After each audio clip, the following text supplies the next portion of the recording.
सुभद्रा योजनार चतुर्थ पर्याय टंका आसवा आगु एक बड़ घोषणा हो सारी। एवं सुभद्रा योजन कौन सूचना आसी कौन बड़ अपडेट आसी से उपर चलतु टी जाना। तेज देखो दर्शक बंधु एवं चतुर्थ पर्याय टंका मिलवा जाऊँगी 20 लाख हिताधिकारी को। आगर एबे प्रभाती परिड़ा मैम आनी एक बड़ अपडेट जोटा कि आपण मैंने जानिले भी खुशी होजिबे। आ सुभद्रा योजन आपण मैंने एबे सामिल होजिबे। एबे सुभद्रा योजन किछि किछि गोटे गोटे चेंजेस चली अपडेट चलुछि। आपण मैंने जमीती जानी जे ऑप्ट आउट कर देथिले जो माने सेमानकु ऑप्ट इन भी करागला। आ सुभद्रा जो मानकर वेरिफिकेशन करने जो मानकर प्रोब्लेम थिला सेमानकर वेरिफिकेशन प्रोसेस मध्य भी चली एबे समस्तଙ୍କର सॉल्व हो जाइछि। आ तार आगर चतुर्थ पर्यायर 20 लाख हिताधिकारी को मिल बोली कहुई सहित गोटे अपडेट आसी जाइए चलतु टी आम जाना। उपमुख्यमंत्री प्रभाती परिड़ा बड़ घोषणा ओडिशा रे बाहर रहुतिबा महिला को मिलिबो सुभद्रा। माने देखंतु जो माने ओडिशा बाहर रहउचंती जो आम ओडिशा प्रवासी ओडिया माने जो माने रहउचंती बाहर दादन खटिबाक जाइचंती आ सेमानकु मिलु नाही। जदि बाहर रहउचंती अन्य राज्य रे मध्ये सेमाने बसा करिचंती ताहाले सेमानकु मध्ये मिलिबो सुभद्रा टंका बोली एठी कुआ जायछि। तबे आहुरी मध्ये अपडेट रहिछि वीडियो शेष पर्यंत देखिले आपण माने जानि पारिबे। माने देखंतु उपमुख्यमंत्री प्रभाती परिड़ा कोन कहिचंती बड़ घोषणा करिचंती जे ओडिशा रे बाहर थिबा महिला मानकु सुभद्रा सहायता आज्ञा आउ कौन लेखा जाइए आउ कौन अपडेट आसी सेटा चलतु टी पढ़ी जाना। तेज देखो उपमुख्यमंत्री प्रभाती परिड़ा बड़ घोषणा ओडिशा बाहर रहुतिबा महिला मानकु भी मिलिबो सुभद्रा टंका। माने एथर समस्ते टंका पाइबे जो माने अंगनवाड़ी कर्मचारी थिले सेमाने भी पाइले टंका। ता सहित जो मानकर बयस 21 वर्ष होइतिबा जो छात्री मानकर सेमाने स्कूल रे कॉलेज रे पढुथिले भी सेमानकु सुभद्रा टंका मिलिबो बोली कुआ जायतिला सेमानकु भी मिलिला। एबे जो बाहर रहुतिबा महिला मानकु भी मिलिबो सुभद्रा टंका। माने महिला मानकु प्रत्येक महिला को मिलिबो सुभद्रा टंका। और जिला वारी रिव्यू रु आसीची एपरि तथ्य माने देखि पारथिबे एटी जिला वारी रिव्यू रु आसीची एपरि तथ्य। तेणु सेमाने जदि आवेदन करिवे आ जदि सेमाने आवेदन करिवे तेबे सेमानक कथा को विचार को नियाजिबो बोली कहिसंती उपमुख्यमंत्री। कहिसंती जे राज्यर समस्त महिला को सुभद्रा सहायता मिलिबो। आ एही क्रम रे बाद पड़िथिबा हिताधिकारी पई जिला वारी रिव्यू होइथिला। देखंतु एटी जो माने बात पड़ते से जिला वारी रिव्यू भी चलता होइथिला बोली कहा जाइए। आउ जोंथि पई बड़ तथ्य सामना को आसीछि।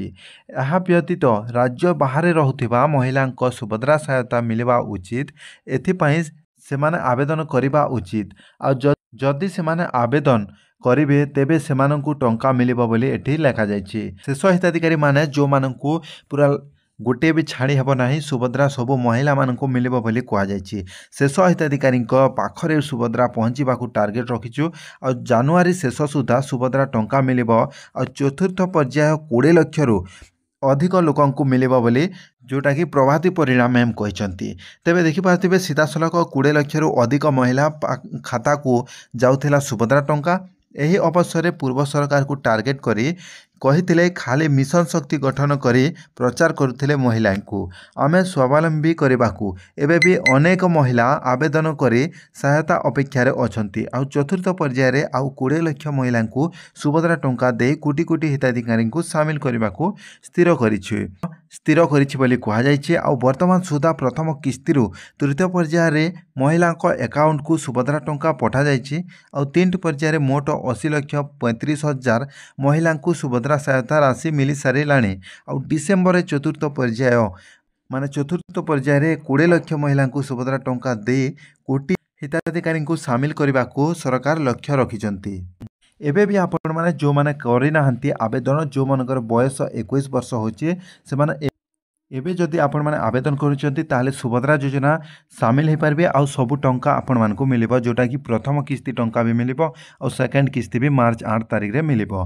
तेबे आपण माने जदि आपणकर एज 21 वर्ष होची ताले आपण माने शीघ्र कहि नियंतु। आ एबे देखंतु सरकार गोटे गोटे अपडेट नेकी आसुचंती जेमिति कि एबे जो बाहर राज्य रे रहउतिबे जो आम ओडिसा रो आ सेमानकु से महिला मानकु भी मिलिबो सुभद्रा टंका। माने ओडिसा रो जाय कि छत्तीसगढ़ रे रायपुर रे जदि रहुचंती बसा करिसंती और सेमाने जदि ऑनलाइन आवेदन करिवे सेमानंकु भी सुभद्रा टंका योजना टंका मिलिबो। ए कथा आज प्रभाती परिड़ा मैम ଘୋଷଣା କରିଛନ୍ତି। ତେବେ ଆପଣମାନେ ଏଭଳି ଅପଡ଼େଟ୍ ଗୁଡ଼ିକ ଏହି ଚ୍ୟାନେଲରେ ପାଇପାରିବେ। ଆଉ ଦେଖନ୍ତୁ ସୁଭଦ୍ରା ଯୋଜନାର ଯେଉଁ ଗୋଟେ ଗୋଟେ ଅପଡ଼େଟ୍ ଆପଣମାନେ ଏମିତି ପାଉଛନ୍ତି ଆଗକୁ ମଧ୍ୟ ପାଇବେ। ତେବେ ସୁଭଦ୍ରା ଯୋଜନାର ଯେଉଁ ଆପଣଙ୍କର ଯଦି କିଛି ବି ପ୍ରୋବ୍ଲେମ୍ ଥିଲା ସେଇଟା ବି ସଲ୍ଭ ହେବ। ଆଉ ସଲ୍ଭ ହେଲା ପରେ ଯେଉଁ ଚତୁର୍ଥ ପର୍ଯ୍ୟାୟ ଟଙ୍କା ଏହି ଜାନୁଆରୀ ଶେଷ ସୁଦ୍ଧା ମିଳିବ ବୋଲି କୁହାଯାଇଛି। କିନ୍ତୁ କେତେ ତାରିଖ ସେଇଟା କନଫର୍ମ ଡେଟ୍ ଘୋଷଣା କରିନାହାନ୍ତି। ଆଉ କନଫର୍ମ ଡେଟ୍ ଯେବେ ଘୋଷଣା ହେଇଯିବ ସେଦିନ ଆପଣମାନଙ୍କୁ ଗୋଟେ ପ୍ରପର ଭିଡ଼ିଓ ନେଇକି ଆସିବି। ତେବେ ଦର୍ଶକ ବନ୍ଧୁ ଦେଖନ୍ତୁ ଯେଉଁମାନଙ୍କର ଆବାସ ଯୋଜନା ଆବେଦନ କରିବାର ଅଛି ସେମାନଙ୍କର ସର୍ଭେ ଷ୍ଟାର୍ଟ ବି ହେଇଯିବ 24 ତାରିଖରୁ। ସେ ଭିଡ଼ିଓ ବି ଆସି ସାରିଛି, ଆପଣମାନେ ଚାହିଁଲେ ସେ ଭିଡ଼ିଓ ବି ଦେଖିପାରିବେ। କରିପାରିବେ ମାନଦଣ୍ଡ ପୁରା ଆସିଯାଇଛି ଯେ ଆପଣ ଇଲିଜିବଲ୍ ହୋଇପାରିବେ କି ଆପଣ ଆବେଦନ କରିପାରିବେ କି ସେଇଟା ବି ମୁଁ କହିଦେଇଛି, ଆପଣମାନେ ସେ ଭିଡ଼ିଓ ଥରେ ଦେଖନ୍ତୁ। ତେବେ ସୁଭଦ୍ରା ଯୋଜନାର ଏ ଅପଡ଼େଟ୍ ଥିଲା, ଆପଣମାନେ ଜାଣିପାରିଲେ ଯେ ବାହାର ରାଜ୍ୟରେ ଥିଲେ ସେମାନେ ବି ଟଙ୍କା ପାଇବେ। ଆଉ ସୁଭଦ୍ରା ଯୋଜନା ଯାହାକି ଜାନୁଆରୀ ଶେଷ ସୁଦ୍ଧା ଚତୁର୍ଥ ପର୍ଯ୍ୟାୟ ଟଙ୍କା ମିଳିବ ବୋଲି କୁହାଯାଇଛି। ଚତୁର୍ଥ ପର୍ଯ୍ୟାୟ ଟଙ୍କା ଏଯାଏଁ ମିଳିଲା ନାହିଁ, ଯାହାକି ଭେରିଫିକେସନ୍ ଚାଲିବ ବୋଲି କୁହାଯାଇଥିଲା ସରକାର ତରଫରୁ। ଆଉ ଏବେ ସେ ସୁଭଦ୍ରା ଯୋଜନାର ଚତୁର୍ଥ ପର୍ଯ୍ୟାୟ ଟଙ୍କା ଫାଇନାଲି ଆସିବାକୁ ଯାଉଛି। ଆଉ ତା ଆଗରୁ କିଛି ଅପଡ଼େଟ୍ ଏଇଟା ଆସିଥିଲା ଯେ ଆପଣମାନଙ୍କୁ ମୁଁ ସେୟାର କରିଦେଲି। ତେବେ ଏମିତି ଆପଣମାନେ ଆଗକୁ ବହୁତ ଭଲ ଭଲ ଅପଡ଼େଟ୍ ଆଉ ଇନଫର୍ମେସନ୍ ପାଇପାରିବେ। ସେଥିପାଇଁ ଚ୍ୟାନେଲଟିକୁ ଗୋଟେ ସବସ୍କ୍ରାଇବ୍ କରିକି ନୋଟିଫିକେସନ୍ ବେଲ୍କୁ ମଧ୍ୟ ପ୍ରେସ୍ କରିକି ରଖିଥାନ୍ତୁ। ଧନ୍ୟବାଦ।